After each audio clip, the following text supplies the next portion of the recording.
Hero Narne Nitin గారిని మాట్లాడవలసిందిగా request చేస్తున్నాం. అండ్ మాకు ఒక క్వశ్చన్ ఉంది. మీ బ్యాక్ ఎండ్ నుంచి తెలిసింది. ఈ పాట ఇంతకుముందు 'సూఫియానా' సాంగ్‌లో చాలా ఈజీగా చెట్లు ఎక్కేసారంట. ఏంటి ఎక్స్‌పీరియన్స్ ఉందా?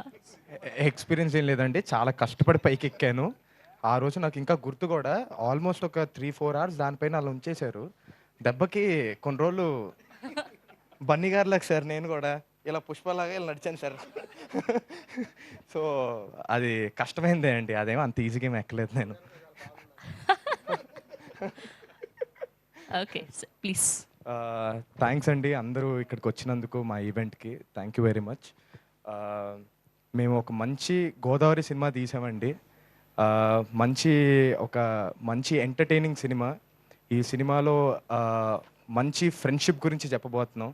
ప్రతి ఒక్కళ్ళు పిల్లల దగ్గర నుంచి పెద్దల దాకా అందరూ ఎంజాయ్ చేసే సినిమా అవ్వబోతుందిది.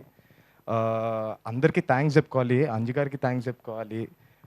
అరవింద్ గారికి థ్యాంక్స్ చెప్పుకోవాలి. వాసు గారికి థ్యాంక్స్ చెప్పుకోవాలి. ఇలాంటి మంచి సినిమాలోకి నన్ను తీసుకున్నందుకు. Thank you sir. Thank you so much sir.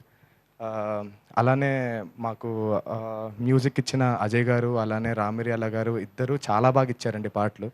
తప్పకుండా వినకపోయి ఉంటే తప్పకుండా వినండి. చాలా బావుంటది. మీ అందరికి నచ్చుతది. అండ్ నాతో పాటు నా కో యాక్టర్స్, నా friends it's Ankit and Chaudhary గారు. ఆయన ఇంకా లేరిక్కడ. ఆయన ఏదో షూట్ అని చెప్పి ఎళ్లారు. ఆయన ఉంటే చాలా అహా! అదే ఆ వీడియో చూసి అరెస్ట్ అయ్యారనుకుంటారేమో. ఆయన షూట్‌లో ఉన్నారండి. సో, ఆళ్ళిద్దరికి కూడా థాంక్స్ చెప్పుకోవాలి. ఎందుకంటే మా ముగ్గురి మధ్య ప్రతి సీన్ పండింది అంటే ఆళ్ళిద్దరు కూడా ఆళ్ళ ఎఫర్ట్స్ ఉన్నాయి కాబట్టే. Thank you very much. Thank you అండి. అలానే మా టైటిల్ హాయ్ మేము ఫ్రెండ్స్ అండి. Thank you. Thank you so much.